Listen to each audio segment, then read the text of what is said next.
आइए आज के इस वीडियो में लोग सीखते हैं कक्षा 9 के प्रश्नावली 1.5 के प्रश्न नंबर 1 को। तो हमारा प्रश्न नंबर 1 कहता है कि बताइए नीचे दी गई संख्याओं में से कौन कौन परिमेय संख्या है और कौन कौन अपरिमेय संख्या है।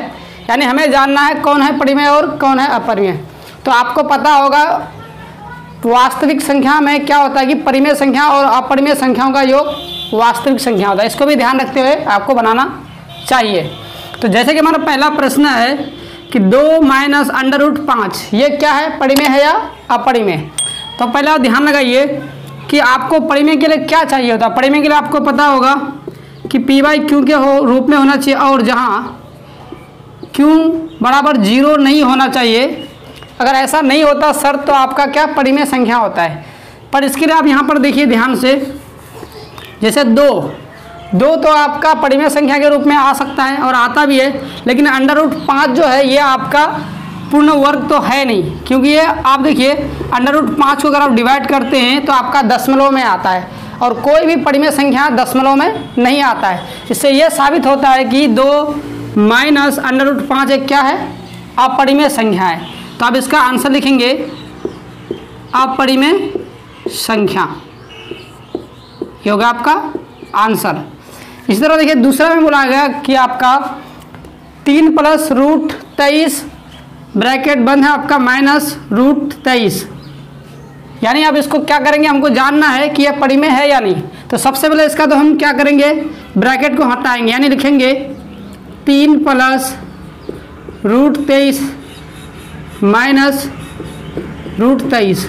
अब देखिए +√23 है और -√23 है, तो जब प्लस माइनस सेम और वैल्यू सेम हो तो हम इसको डिवाइड कर सकते हैं यानी काट सकते हैं। तो हम इसको बार लेस कर लेते हैं, तो हमारे पास इधर क्या हो गया, दोनों कट गया, तो बचा हमारे पास क्या 3। तो 3 एक परिमेय संख्या के रूप में हो सकता है, क्योंकि मैं ऐसा कर सकता हूँ कि 3 को 3/1 के रूप में लिख सकता हूँ। तो ये क्या हो जाएगा, आपका परिमेय संख्या हो जाएगा। इसलिए आप लिखेंगे 3 क्या है, परिमेय संख्या है। आइए देखते हैं इसका प्रश्न नंबर 3 क्या कहता है। तो प्रश्न 3 लिखा हुआ है 2√7/7√7। जरा इसको गौर से देखिए आप, जैसे कि आपके पास क्या है 2√7 और बटे 7√7, यानी इसको जरा ध्यान से अगर देखेंगे तो √7 और √7 को क्या कर सकता हूँ, मैं डिवाइड कर सकता हूँ। चलिए दोनों को डिवाइड करेंगे तो बचेगा किस रूप में, 2/7।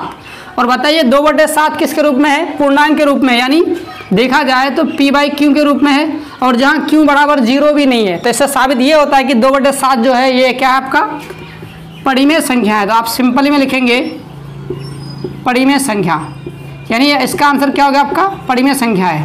आइए इसी में देखते हैं चौथा प्रश्न हमारा क्या कहता है। तो चौथा प्रश्न एक बार देखेंगे। तो चौथा प्रश्न हमारा बोलता है 1/√2।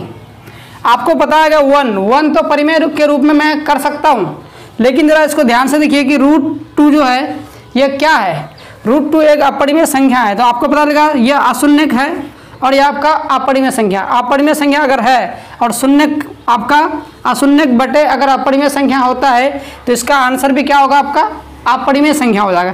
तो आप लिखेंगे अपरिमेय संख्या। चलिए देखते हैं अंतिम प्रश्न, प्रश्न नंबर 5 क्या कहता है। प्रश्न नंबर 5 कहता है हमारा 2π।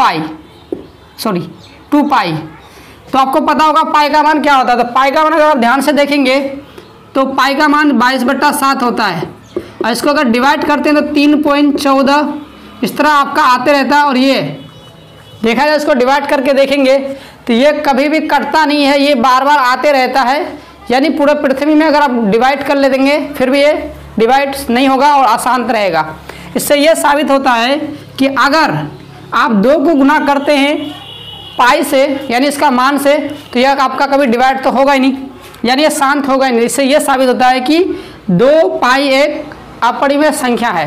तो आप सिंपली लिख सकते हैं यह क्या है, अपरिमेय संख्या है। इस तरह हमारा पहला भाग समाप्त होता है। आशा करते हैं हम जो बताया आपको विधि आपको समझ में आया होगा। अगर समझ में आया है तो लाइक शेयर और सब्सक्राइब जरूर करें। मिलते हैं एक नए वीडियो में एक नए टॉपिक के साथ।